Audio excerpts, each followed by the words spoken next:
Let's talk about that weird, super frustrating mental glitch that so many of us have. That little voice that pops up right after you've done something and makes you question, well, everything. We're going to unpack that whole check and doubt cycle and, more importantly, figure out how to heal it.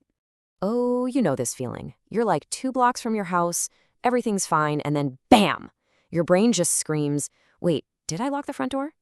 You are pretty sure you did, but the memory, it's all of a sudden kind of fuzzy, right?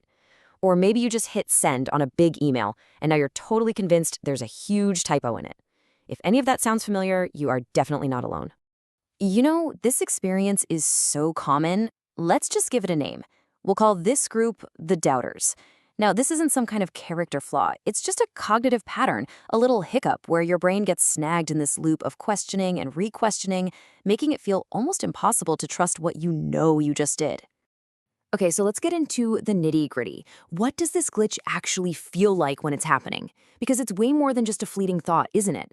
It has these really specific kind of signature moves. So it usually kicks off with that classic, wait, did I? Moment. A memory that was crystal clear literally 5 seconds ago suddenly goes all foggy.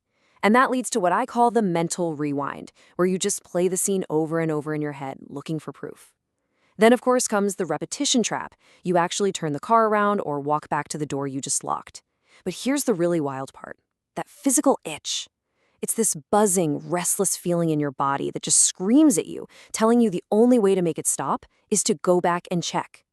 All right, so to really fix this, we got to put on our detective hats. We're going to use this cool technique called the 5 whys to just peel back the layers one by one and find out what's really going on at the core of this whole cycle.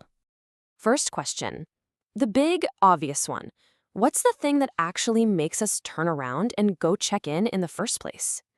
Yep, it's that feeling right there. It's not a gentle suggestion, it's a sharp, sudden wave of doubt that feels totally real. An alarm bell just starts clanging in your head, shouting, mistake, mistake, something is wrong. But that's just the surface. Let's go deeper.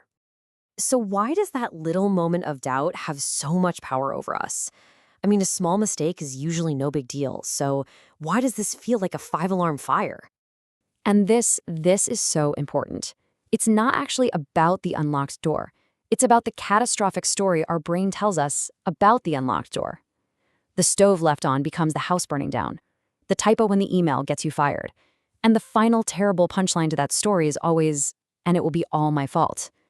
Okay, so why is our brain so hyper-focused on these worst-case scenarios? Why is it on such high alert for these specific kinds of errors? Well, it turns out it's because it's trying to do something that is literally impossible. Your brain has decided that the only way to guarantee safety is to be 100% certain about everything. But guess what? In the real world, 100% certainty doesn't exist. So it's a game it can never, ever win. And that leads us right to the root cause. And here it is. This is the whole game. We are stuck in something called the perfectionist survival loop. Basically, your brain's ancient, primitive threat detector has made a huge mistake. It has started treating the very normal feeling of uncertainty with the exact same panic as legitimate mortal danger. So for this part of your brain, being 99% sure you locked the door feels just as terrifying as being 0% sure. There is no middle ground. Okay. So to get a better handle on this, it kind of helps to think about the different parts of your mind as characters in a play. So let's meet the main characters running your brain's internal security system. So first up, meet the security guard. This is that loud, frantic voice in your head. It's critical, it's pushy, and it sounds a whole lot like anxiety.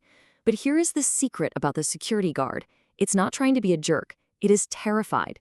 It thinks that if you're careless, it proves this deep, dark fear that maybe you're a bad or irresponsible person. So it's shouting because it's desperately trying to protect you from feeling like a failure. And that security guard is the one pulling the fire alarm that creates that physical feeling, the itch, that buzzing, restless energy you feel in your gut or your chest. It is so important to understand this. The itch is not a command you have to obey. It's an emotional false alarm ringing through your nervous system. It feels super urgent, I know, but it's not actually dangerous. All right, so we've figured out the glitch. We've met the internal security team. Now let's get to the most important part, the how. How do we fix it? Let's open up a toolkit with 4 really practical strategies you can start using today to rewire this whole loop. First up, from the world of cognitive behavioral therapy, we have the one and done challenge. It's really simple in theory, but maybe not so easy in practice. You make a conscious choice. I will check the lock one time. That's it. Then, when that doubt and that itch come roaring back, and they will, you don't fight them. You just look them in the eye and say out loud, I am choosing to live with the maybe. This is how you build your brain's tolerance for uncertainty. You know, our brains are terrible at remembering boring, automatic stuff. That's why this technique works so well. It's all about making the memory louder. So as you're locking the door, do something weird. Clap your hands once, nice and loud. Say a totally ridiculous word like bazinga or purple monkey. The point is, later on, when your brain asks, hey, did we lock that door? The memory of that loud clap or that silly word will be way easier to find than the boring old memory of just turning a key. All right, technique number 3. Remember our panicked friend, the security guard? This strategy isn't about yelling back at it or trying to ignore it. It's about actually having a calm conversation. See, instead of fighting, you disarm the guard with kindness. You start by just acknowledging it. Don't argue. Just say, hey, I hear you. You're really worried about the door, and I appreciate you trying to keep us safe. But right now, we are practicing being okay with maybe. And then you give it an out. You say, you can take a 5-minute break. I've got this. It might sound a little silly, but changing your internal dialogue from a fight to a partnership is a total game changer. And our last technique goes right after that physical itch, and it only takes 1 minute, 60 seconds. That's it. When that urge to check hits you like a tidal wave, your only job is to freeze. For just 60 seconds, do nothing. Just notice the feeling. Where is it? Is it in your chest, your stomach? Just breathe and observe it without acting on it. You're sending a powerful message to your nervous system. I feel you, but this is not an emergency. It's just a false alarm. When you put all these tools together, you start to see that they're all pointing in the same direction. They're all about one massive, fundamental shift in your mindset. This isn't about eliminating doubt from your life forever. It's about completely changing your relationship with it. And here is the absolute key to all of this. Please remember this. The goal is not to get to 100% certainty.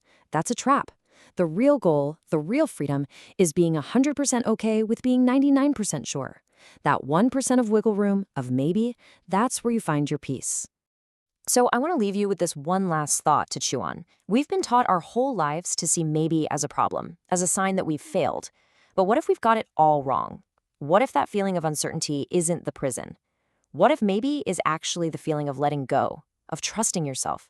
And what if it's actually the feeling of freedom?